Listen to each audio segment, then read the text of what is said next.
All right, Alexander, we have got this trip, supposedly this trip planned by Speaker of the House Pelosi to Taiwan. The Chinese are furious.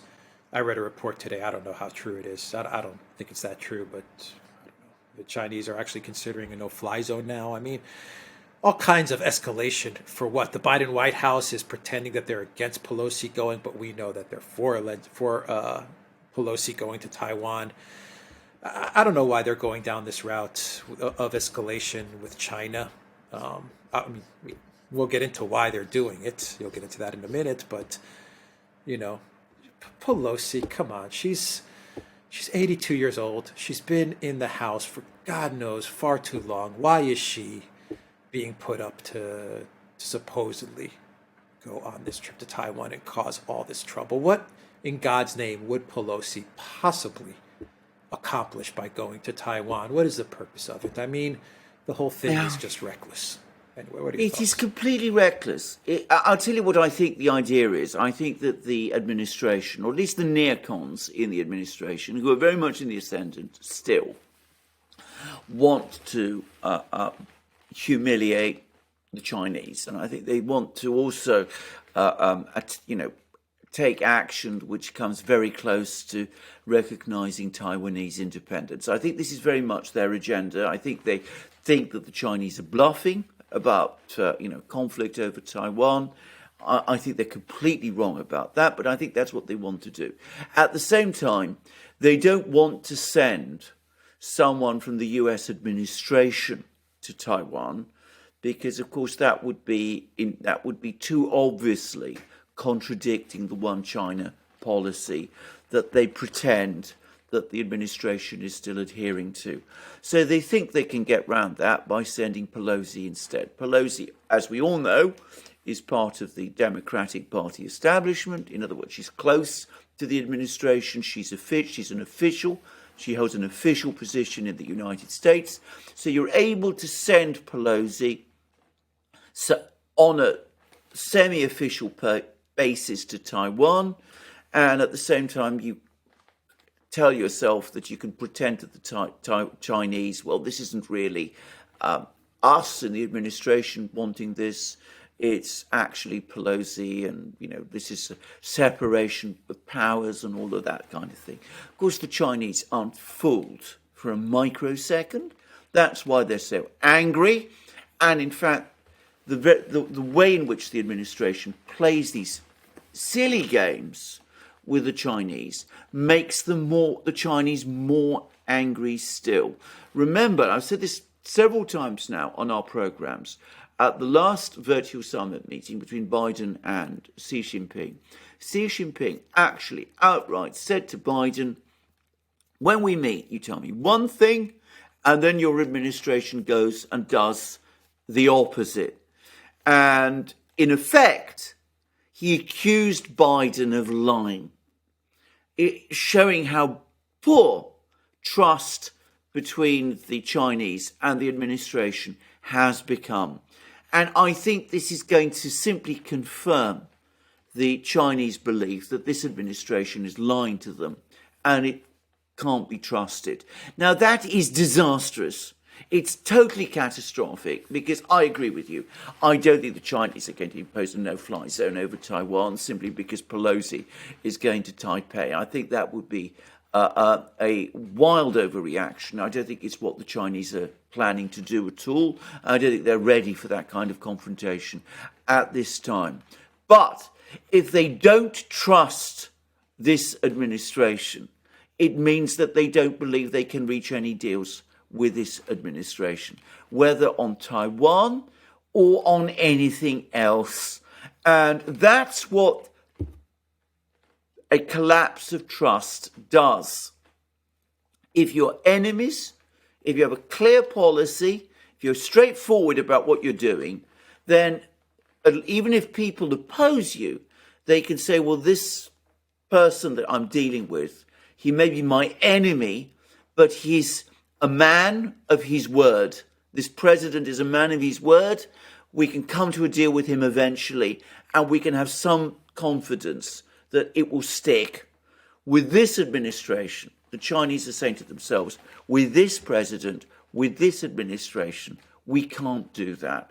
And of course, this is a particularly crazy thing to do at a time when the Biden White House is talking about reducing tariffs on Chinese goods because they want more Chinese goods into the United States to try to bring the inflation down. The Chinese are going to say that, on the one hand, you're giving with one hand, you're taking with another, you're treating us like a tap that you think you can turn on and off whenever you like, and China, great nation that it is, will not be treated in that way.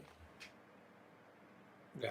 I wonder if the neocons want a war with China before Russia wraps up its operations in Ukraine, which it will wrap up, and it will before Russia wraps up its operations in Ukraine, which it will wrap up, and it will win.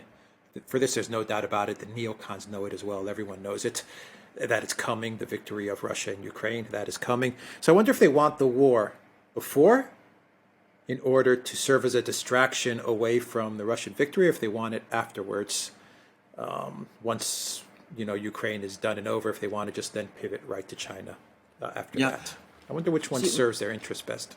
You see, my fear is this. I think that the neocons have enormous power in this administration. At the same time, they know that this administration within the United States, its authority, its popularity is collapsing, and it may not be around for very long.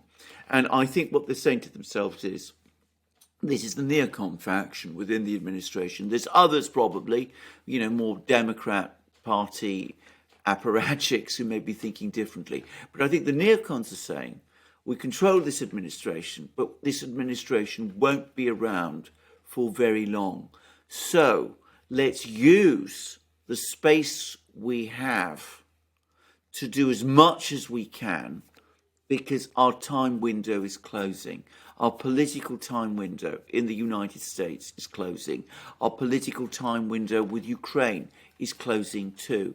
So we are now accelerating the confrontation with China over Taiwan, because another administration or a different Congress might act as a greater force of restraint upon us than this administration is. So that's my concern.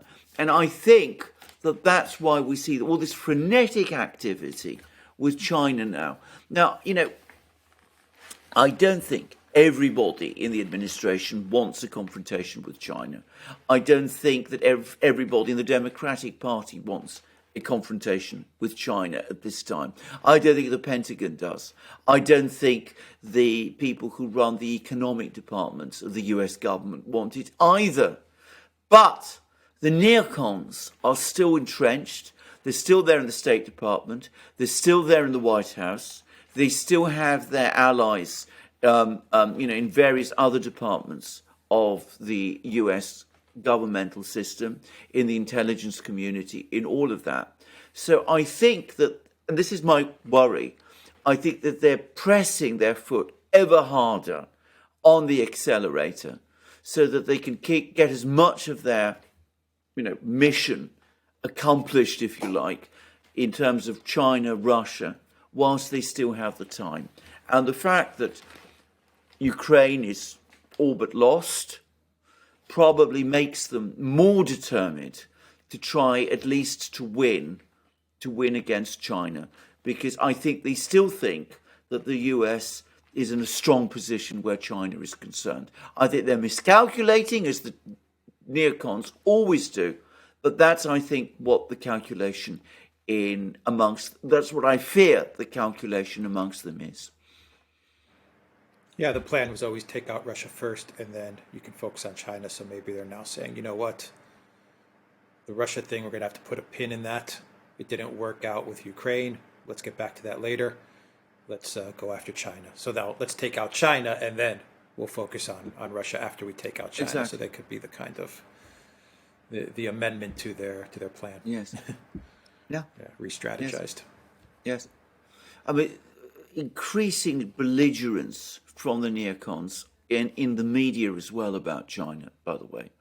I mean, this isn't just criticisms of what the CCP does in China. I mean, there's part of that too, but increasing comments about China, being a challenge and a threat to the rules-based international order, which suggests increasingly that they have China in their sights.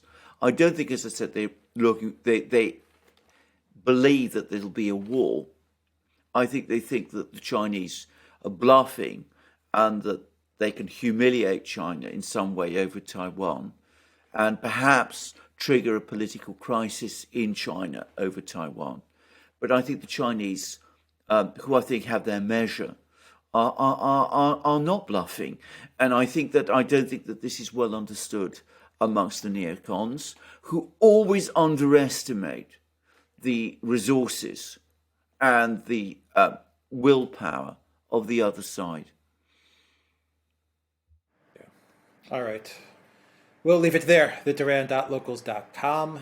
Go to the Duran shop, 10% off. Use the code Good Day and look for us on Rumble, ODYSEE, BitChute, and ODYSEE, Rumble, BitChute, and Telegram. Take care.